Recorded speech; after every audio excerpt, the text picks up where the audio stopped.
তো দেখো আজকে আমরা ডিসকাস করব payment and preposition. Pay and preposition. আমরা যখন পেমেন্ট করি বা পে করি আমরা কি কি ইউজ করি দেখে নাও।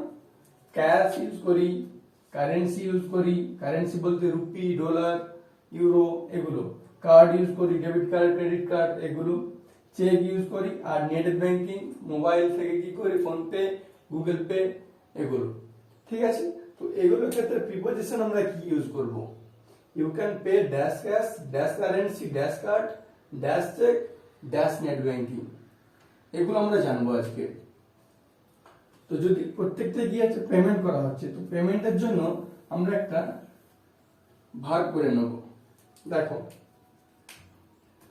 পেমেন্টটা যদি কোনো মিডিয়ামের সাহায্যে করা হয়, মিডিয়াম বলতে কোনো মাধ্যমের সাহায্যে, যেমন নেট ব্যাংকিং, চেক, তারপরে ডেবিট কার্ড এগুলো, ঠিক আছে, তখন আমরা কি করব?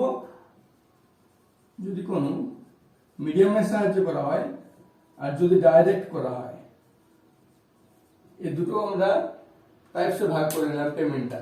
যদি মিডিয়ামের সাহায্য করা হয় কোনো মাধ্যম দিয়ে, তখন আমরা করব বাই, আর যদি ডাইরেক্ট দিই তখন করব ইন।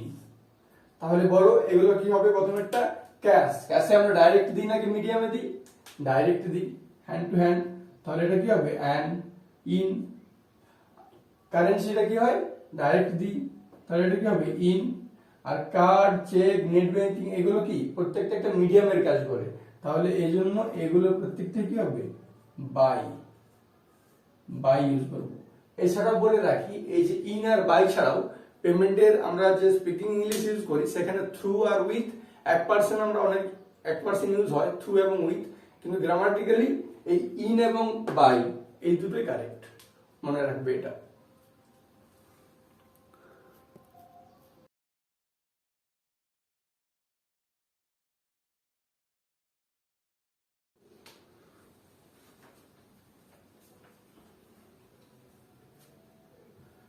আজকে আমরা আরেকটা গুরুত্বপূর্ণ টপিক নিয়ে আলোচনা করব প্রিপোজিশনের উপরই।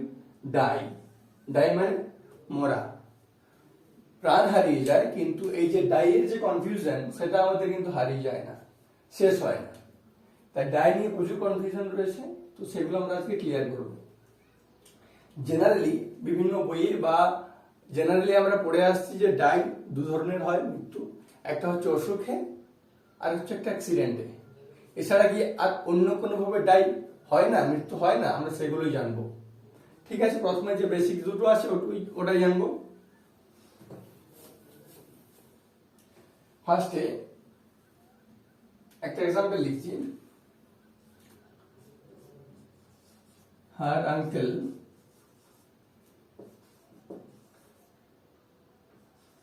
died dash cancer, and her uncle died dash accident.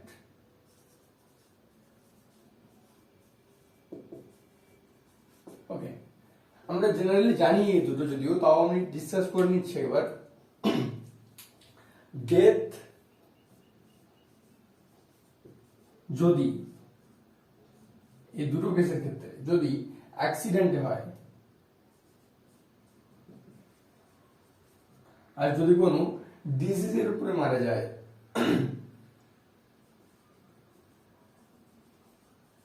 ঠিক আছে, তো তখন আমরা কি করব?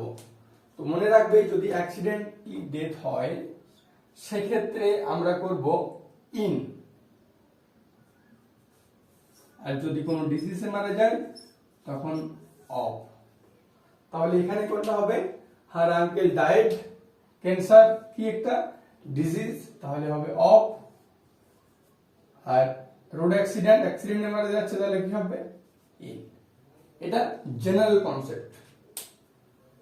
এরপরে আমরা যে ডাইয়ের সেকেন্ডটা রয়েছে এটা নোট করে নেবে, ওটাই যাই। দেখো এখন ইলেকশন চলছে, এই ইলেকশনের সময় অনেকজন মারা গেছে পলিটিক্যাল ভায়োলেন্সে, তো এই মৃত্যু ক্ষেত্রে আমরা কি ইউজ করব? বা ধরো যুদ্ধে আমাদের অনেক বীর সৈনিকরা শহীদ হন, সেক্ষেত্রে আমরা কি ইউজ করব? ডেতে, অ্যাক্সিডেন্টলি, নাকি রোগে? যদি এই ক্ষেত্রে অর্থাৎ ভায়োলেন্সে হিংসাত্মকভাবে মারা যায় কেউ, যদি কোনো দেশের জন্য মারা যায় আর কেউ যদি যুদ্ধক্ষেত্রে মারা যায় ব্যাটেলে, তাহলে আমরা কোন প্রিপোজিশন ইউজ করব? তো ওগুলো আমরা জানবো। চলো তো জানা যাক। যদি কোনো ভায়োলেন্সে কেউ মারা যায়, মনে রাখবে ইউজ করব বাই ভায়োলেন্স। আমরা এক্সাম্পল যাবো একটু পরেই। যদি কান্ট্রির জন্য মারা যায়, এখানে আছে ফর, এখানেও হবে ফর।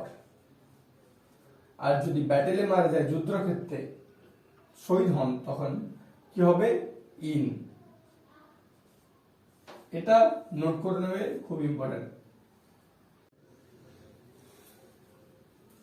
তো আমাদের এক্সাম্পল চলে এসেছে, many men died dash violence during the election. ইলেকশনের সময় অনেকজন মারা গেছে, তখন আমরা কি করবো? দেখো ভায়োলেন্সে মারা যাচ্ছে, তাহলে কি হবে? Bye. Okay, next, the martyr died dash his country. শহীদটি মারা গেছেন তার দেশের জন্য, এক্ষেত্রে আমরা কি করব? ফর।